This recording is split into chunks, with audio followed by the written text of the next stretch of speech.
Je m'appelle Géraldine, je suis née dans une famille chrétienne.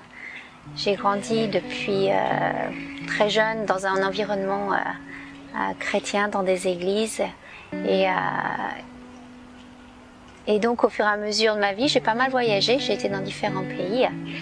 Et lorsque j'habitais en Afrique du Sud, j'étais donc mariée à un Sud-Africain et j'habitais pendant plusieurs années en Afrique du Sud. Durant ce moment-là, ce qui s'est passé, c'est que j'ai été diagnostiquée d'un cancer. Et pendant ce diagnostic, il y a plein de choses qui s'est passé. Donc pour un peu dérouler le contenu, c'est-à-dire que j'ai été diagnostiquée d'un cancer et petit à petit, il y a eu de plus en plus d'événements autour de moi qui ont amené à ce que je me positionne un peu en disant « Mais Seigneur, où est-ce que tu es ? Et pourquoi est-ce qu'il m'arrive tout ça dans ma vie ?» Et donc c'était un cancer lymphatique. Et au cours de traitements, donc j'ai commencé des traitements chimiothérapie, etc. Et au cours de ces traitements chimiothérapie, j'étais rentrée en France. Et lorsque j'étais en France, j'ai pu voir une image. J'étais revisiter ma famille et j'ai vu une image de moi quand j'étais vraiment dans le salon de mes parents où je voyais comme des cendres autour de moi. Et je me suis posé la question, mais pourquoi est-ce qu'il y a tous ces cendres autour de moi ? Et le Seigneur m'a vraiment dit, retourne en Afrique du Sud, va voir, retourne là-bas, retourne où tu habites. Alors que mes parents voulaient vraiment que je reste là parce que j'étais en train de me faire soigner également. Et donc je suis retournée en Afrique du Sud et mon mari qui devait être pilote, qui s'entraînait pour être pilote, en fait l'avion s'est crashé. Et à bord il y avait son beau-frère, il y avait également son beau-frère venait d'avoir 2 jumeaux. Et ce qui s'est passé, c'est que là, je me suis mis à hurler, je me rappelle ce jour-là, et j'ai dit, mais Seigneur, mais qu'est-ce qui se passe autour de moi ? Je venais de perdre également quelques mois plus tôt mon beau-père dans un accident de voiture. J'ai également perdu mon grand-père. Il se passait plein de choses comme si on traverse vraiment une période de désert. Et je me suis tournée vers Dieu et j'ai vraiment demandé à Dieu, mais qu'est-ce que tu fais au milieu de tout ça ? Quel est ton plan pour ma vie même ? Parce que moi-même étant dans des situations un peu difficiles, puisque j'étais en train de recevoir la chimiothérapie et je comprenais pas pourquoi est-ce que c'était mon mari qui décédait alors que c'était moi-même qui était en traitement et qui avait été diagnostiquée d'un cancer. Et je me suis vraiment tournée vers Dieu et je me rappellerai toujours un soir où je parlais à Dieu et je me suis dit, mais Seigneur, qu'est-ce que tu veux de moi ? Je préfère repartir maintenant, je préfère mourir maintenant, j'ai plus de sens à ma vie.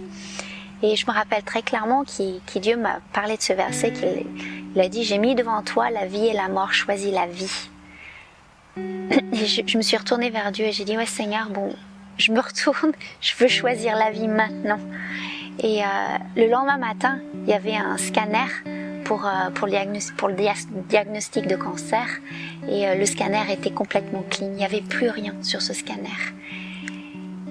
Alors c'est une chose de dire waouh, il y avait quelque chose qui venait de se passer, mais après il y a toutes ces étapes de reconstruction parce que je venais de vivre un deuil. Ok, bien sûr, il y avait plus de cancer, mais même si je choisis la vie, il faut pouvoir se reconstruire derrière. Et je me rappellerai toujours à un moment donné où j'étais vraiment dans la présence de Dieu, où j'étais avec Dieu et Dieu qui vient. Et j'ai eu cette image où Jésus est venu me rencontrer. Quand Jésus est venu me rencontrer, il y avait je me voyais dans une salle où il y avait plein de jarres. Et dans ces jarres, je voyais toutes les larmes des différentes personnes que Jésus avait gardées précieusement. Et qu'il avait vu les douleurs de différentes personnes. Et moi, je tenais ma propre jarre avec toutes les douleurs au travers de ces épreuves, au travers du cancer, au travers du décès de mon mari. Et Jésus me demandait, donne-moi cette jarre.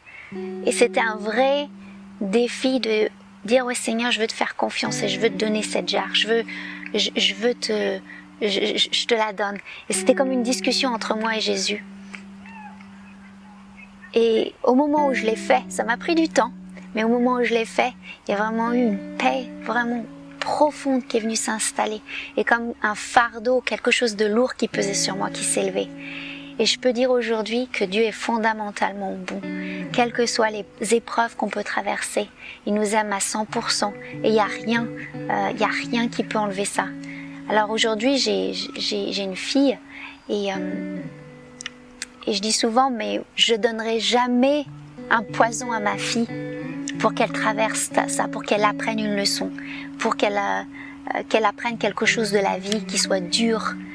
Alors à combien peu forte raison qui est bien plus grand, bien plus aimant que moi, ne ferait pas ça à ses propres enfants.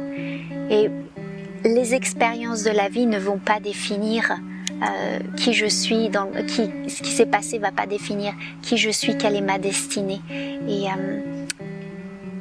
Et j'ai vraiment la conviction qu'on est appelé à recevoir cet amour profond de Dieu. Cet amour que Dieu nous aime inconditionnellement, quel que soit ce qu'on a pu faire, quel que soit ce qui nous est arrivé, quels que soient les déserts qu'on traverse.